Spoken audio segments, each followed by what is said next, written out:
Hello students, myself Shilpika Tiwari, Assistant Professor, Poddar international college, department of political science. आज हम राजनीति विज्ञान के एक बहुत ही इम्पोर्टेंट और इंटरेस्टिंग टॉपिक सरकार तथा उसके अंग के बारे में पढ़ने जा रहे हैं। तो सबसे पहले हम सरकार के बारे में पढ़ेंगे। सरकार कुछ निश्चित व्यक्तियों का समूह होती है जो राष्ट्र तथा राज्यों में निश्चित काल के लिए तथा निश्चित पद्धति द्वारा शासन करती है।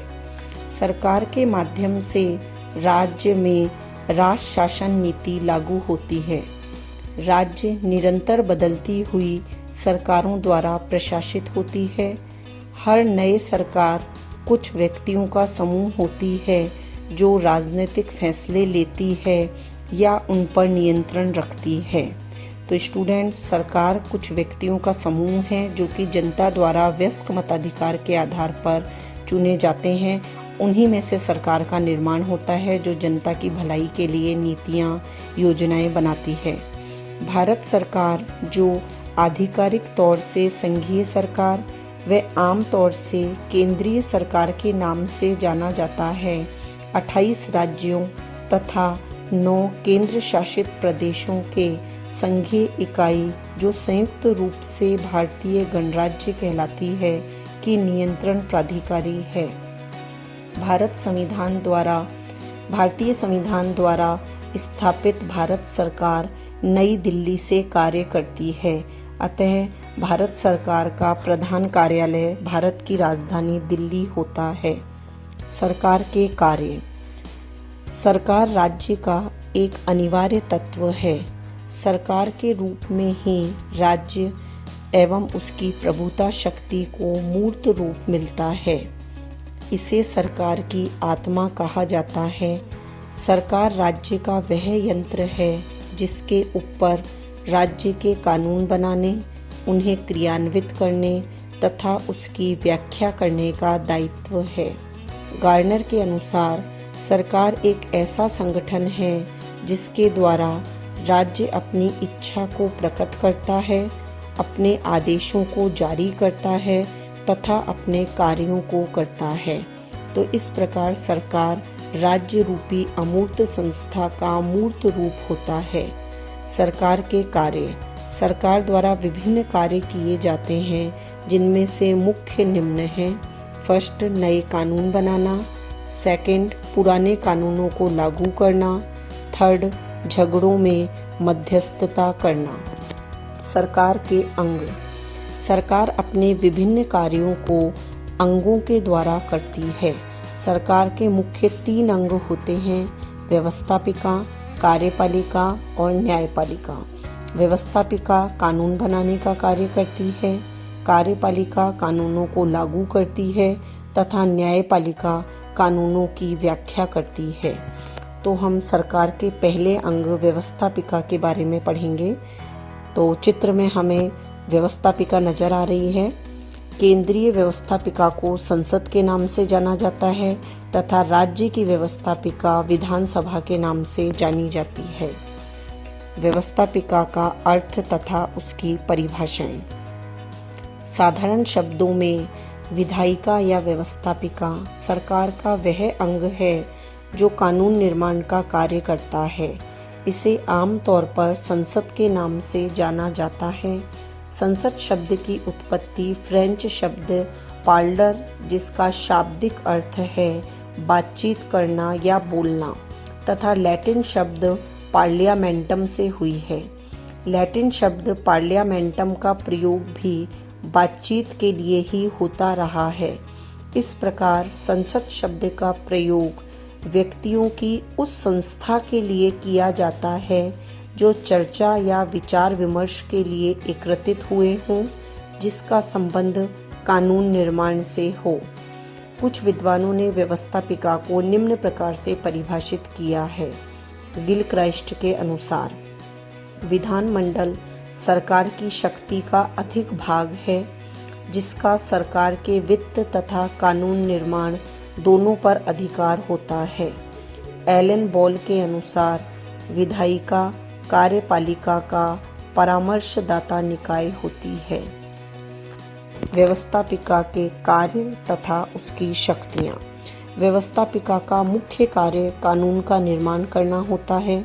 इसके अलावा कार्यपालिका पर नियंत्रण, वित्त पर नियंत्रण, न्यायिक कार्य, निर्वाचन संबंधी कार्य, संविधान में संशोधन करना, विदेश नीति पर नियंत्रण करना, सार्वजनिक शिकायतों की अभिव्यक्ति का मंच, ये सभी कार्य व्यवस्थापिका द्वारा किए जाते हैं। तो स्टूडेंट्स, अब हम व्यवस्थापिका के साथ में सरकार का दूसरे अंग कार्यपालिका का अध्ययन करेंगे। तो इस चित्र में कार्यपालिका दिखाई जा रही है। कार्यपालिका का अर्थ व उसकी परिभाषाएं। साधारण अर्थ में कानूनों का क्रियान्वयन करने वाली संस्था कार्यपालिका कहलाती है। आज इसका अर्थ सीमित और व्यापक दोनों अर्थों में किया जाता है। आधुनिक राज्यों के कल्याणकारी स्वरूप ने कार्यपालिका के साथ नौकरशाही को भी मिला दिया है। सीमित अर्थ में तो राज्य के प्रधान तथा उसके मंत्रिमंडल को ही कार्यपालिका कहा जाता है। अतः राज्य के राष्ट्रपति, प्रधानमंत्री और उसका कैबिनेट कार्यपालिका का निर्माण करते हैं।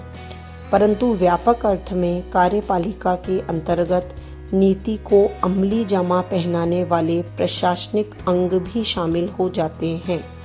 कार्यपालिका को कुछ विद्वानों ने सीमित और व्यापक दोनों अर्थों में निम्न प्रकार से परिभाषित किया है। मैक्रिडिस के अनुसार राजनीतिक कार्यपालिका राजनीतिक समाज के शासन के लिए औपचारिक उत्तरदायित्व निभाने वाली संस्थागत व्यवस्थाएं हैं। कार्यपालिका के कार्य व उसकी भूमिका। कार्यपालिका का मुख्य कार्य व्यवस्थापिका द्वारा बनाए गए कानूनों को लागू करना होता है।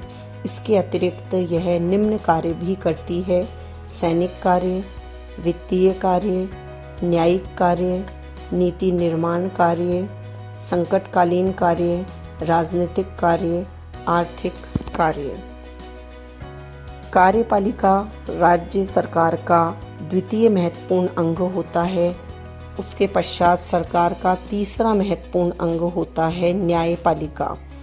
सर्वोच्च न्यायपालिका दिल्ली में सुप्रीम कोर्ट कहलाता है, जो कि प्रस्तुत चित्र में दिखाया गया है। न्यायपालिका का अर्थ व परिभाषा अब हम समझेंगे।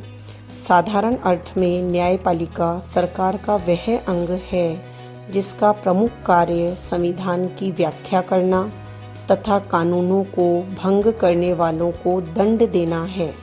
इस तरह कानूनों की व्याख्या करने व उनका उल्लंघन करने वाले व्यक्तियों को दंडित करने की संस्थात्मक व्यवस्था को न्यायपालिका कहते हैं। यह उन व्यक्तियों का समूह है जिन्हें न्याय करने का अधिकार प्राप्त है। यह राजनीतिक प्रक्रिया का ऐसा अंग है जो सरकार के हाथों में राजनीतिक शक्ति का अत्यधिक केंद्रीकरण की रोकथाम और लोकतंत्र की धांधलियों या बहुमत के निरंकुश शासन से नागरिकों की स्वतंत्रता व अधिकारों की सुरक्षा करती है। तो इस प्रकार से स्टूडेंट्स, आपने देखा न्यायपालिका हमारे संविधान की रक्षा करती है, शोषण के विरुद्ध हमारी रक्षा करती है, मौलिक अधिकारों की रक्षा करती है और दंडित व्यक्तियों को दंड देती है।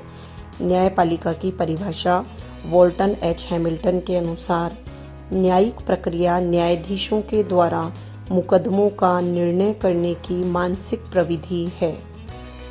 लास्की के अनुसार न्यायपालिका अधिकारियों का ऐसा समूह है जिसका कार्य राज्य के किसी कानून विशेष के उल्लंघन की शिकायत जो विभिन्न नागरिकों व राज्य के बीच एक दूसरे के खिलाफ होती है का समाधान व फैसला करना होता है। न्यायपालिका के कार्य। न्यायपालिका का मुख्य कार्य न्याय व्यवस्था करना है। इसके अतिरिक्त कानूनों की व्याख्या करना, संविधान की रक्षा करना, नागरिक अधिकारों व स्वतंत्रताओं की रक्षा करना, संघ की संरक्षक, सलाहकारी कार्य, राजनीतिक व्यवस्था को स्थायित्व व शांति कायम रखना, प्रशासनिक कार्य व अन्य कार्य।